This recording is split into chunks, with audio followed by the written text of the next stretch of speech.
Well, first talk about corporate tax with, well, I'm not going to cover VAT, but I will cover to a certain extent personal income tax when talking about incentives. I'm going to keep my presentation quite short, allowing some time for questions and answers afterwards. So here we go. Well, first of all, when foreign companies do business in Belgium, they can possibly be liable to Belgian corporate tax. When is it? When they either set up a local subsidiary in Belgium, of course, then that local subsidiary will be liable to Belgian corporate tax. But also if the foreign company, UK company in our example, has a permanent establishment here in Belgium, then that permanent establishment will be liable to Belgian corporate tax. What is it, a permanent establishment? Well, that's something which is defined in the bilateral tax treaty between Belgium and the UK. And permanent establishment basically is when the UK company has got a more or less permanent physical presence over here in Belgium through an office, a warehouse or whatever, or alternatively, if it has sales representatives here in Belgium, dependent agents here in Belgium, selling products or goods on behalf of the British company. Or thirdly, if the UK company is doing construction and installation work here in Belgium for a period over 12 months. In those cases, the UK company has got a permanent establishment in Belgium, and then the Belgian profit related to that permanent establishment will be liable to Belgian taxes. Now, Koen is going to tell you a bit more about the legal setup later on, but from a tax point of view, it really doesn't make any difference whether you operate through a permanent establishment or through a subsidiary, because in both cases, the rules for determining taxable income, tax rates, and so on, deductions, tax incentives, they're the same. One difference maybe is about repatriation of profits. Obviously, when you operate in Belgium through a permanent establishment is not a separate legal entity from the UK company. Then if the Belgian operations make any profits, they flow automatically to the UK without any further tax withholding or whatever. That's different when operating through a Belgian subsidiary. When the Belgian subsidiary wants to repatriate profits to the UK, typically this then is done through a dividend distribution. Local withholding tax rate on dividend distributions is 30%, 30. Now, rest assured, this withholding tax is reduced to nil, either based on the tax treaty or based on internal law. Same conditions, same results. So if the UK parent company is holding at least 10% of the shares for at least 1 year, then there is a withholding tax exemption, and therefore dividends can be distributed free from withholding tax to the UK. So that's one example of where the tax treatment is determined by a combination of Belgian law and the tax treaty. And therefore, Brexit didn't really have an impact on the corporate tax treatment of foreign companies, especially UK companies investing in Belgium. Why is that? Because, as I just said, the corporate tax treatment is regulated by a combination of domestic law and bilateral tax treaties. And the bilateral tax treaty between Belgium and the UK has not changed. So the tax regime has not changed either. Apart from a couple of specific cases, which we will not talk about here, therefore, Brexit has not had any impact on the Belgian corporate tax treatment of UK companies. So, going a bit further now into the corporate tax treatment, tax year in the UK is a bit special. Well, we think it's a bit special. Tax year in Belgium is basically determined by the accounting year end. So you can freely choose your accounting year end, and then tax year is determined according to that accounting year end. And when tax rules change in a given tax year, then of course that's how the rules are going to be impacted. Not really a surprise. Taxable income is based on accounting profit. That's the starting point. So Belgian GAAP, and to that accounting profit are then added disallowed expenses. There's quite a lot of them. Entertainment expenses, car expenses. They're not fully tax deductible. So part of these costs is disallowed. And then there's a number of tax deductions. If the Belgian company receives a dividend, there's participation exemption, 100% participation exemption, and there are a number of other tax deductions. I'm not going to go in detail here. Tax rate, corporate tax rate, the standard nominal corporate tax rate is 25%. There is a reduced rate of 20%, subject to conditions. One of them being that the company at the group level should be considered a small entity, and small means not exceeding 9 million turnover, 4.5 million balance sheet total, and 50 employees. And also there should be a minimum salary paid to a director. So if those conditions are combined, the 20% tax rate applies, but you shouldn't look too much at the nominal tax rate of 25%, because there's a number of tax incentives that lead to an effectively lower actual tax rate. We're going to cover that in a minute. So looking at those tax incentives now, I'm going to first talk a little bit about tax incentives for research and development. And why is that? Because, well, Dan didn't mention it in the beginning, but Belgium is very strong in R&D, pharma sector amongst others, but not only there.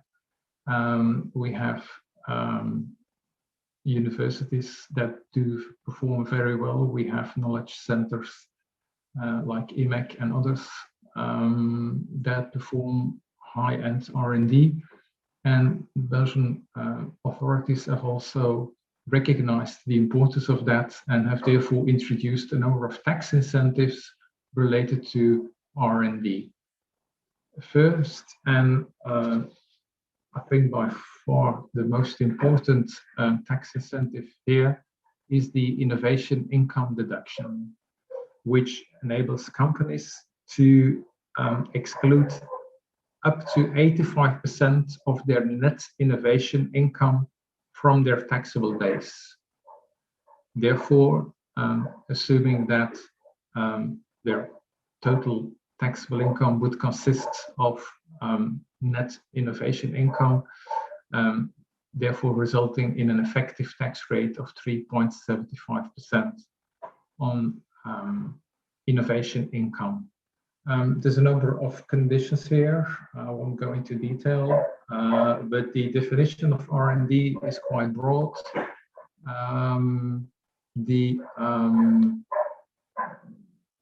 But again, I'm not going into detail. We can cover that during the Q&A if you want. Then there's a number of deductions, investment deductions. So if investments are made in R&D,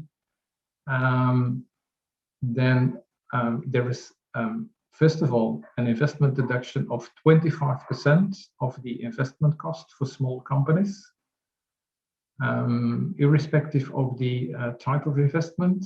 But again, here, of course, you need to meet the requirement of being a small company. And then specifically for R&D, there is an investment deduction of 13.5%. That's a one-off deduction, or even 20.5%, which is then calculated on the annual depreciation. And that investment deduction applies to new tangible or intangible fixed assets, such as patents, that are used for R&D and are related to new products and advanced technologies that have no negative impact on the environment. So the 13.5% and the 85% innovation income deduction, they're really important incentives here. And of course, the depreciation on the investment itself is tax deductible. There are a number of other tax incentives related to R&D, but not so much at corporate tax level, but more focused on the employees. And that is quite important, of course, because if you want to do R&D, you need highly skilled workers, which generally will bring a certain cost with them.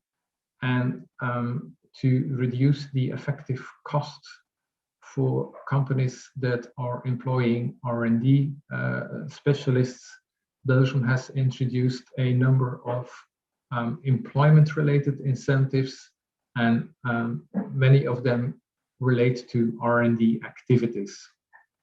The first one has got nothing to do with R&D. It's not even about tax, it's about social security. Like in most countries, Belgium has a dual social security contribution system with employers' contribution on the one hand and employees' contributions on the other hand. For the first hire, there is a lifetime exemption of employers' social security contributions. Standard rate here is 25%. So for the first hire, there's a lifetime exemption. And for the second up to sixth hire, there are reductions of employers' social security contributions. Now, with regard to that lifetime exemption, you can actually choose. So suppose you hire a first employee who doesn't earn a very high income, but then your second employee is the big earner. Then you can select your second employee to qualify for the lifetime exemption of social security contributions. So that is a significant saving, 25% on top of the gross salary during lifetime. Very important for new businesses that are set up in Belgium, because whether you have already employed people in your home country, doesn't matter for this exemption.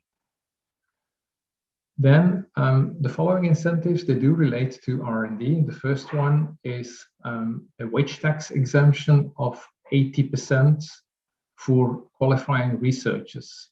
Wage tax is our Belgian equivalent to the PAYE system in the UK. so it's salary tax. And for qualifying researchers, and there are a number of categories and a number of criteria.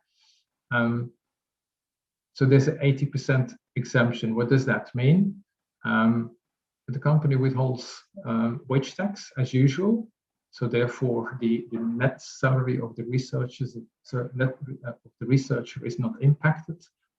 But the employer does not pay the 80% to the government. So it's a pure cash benefit here. Same for the next is a wage tax exemption of 10% on all salaries during the first 48 months, but that exemption only applies to small companies. The first one, the 80%, applies to all types of companies.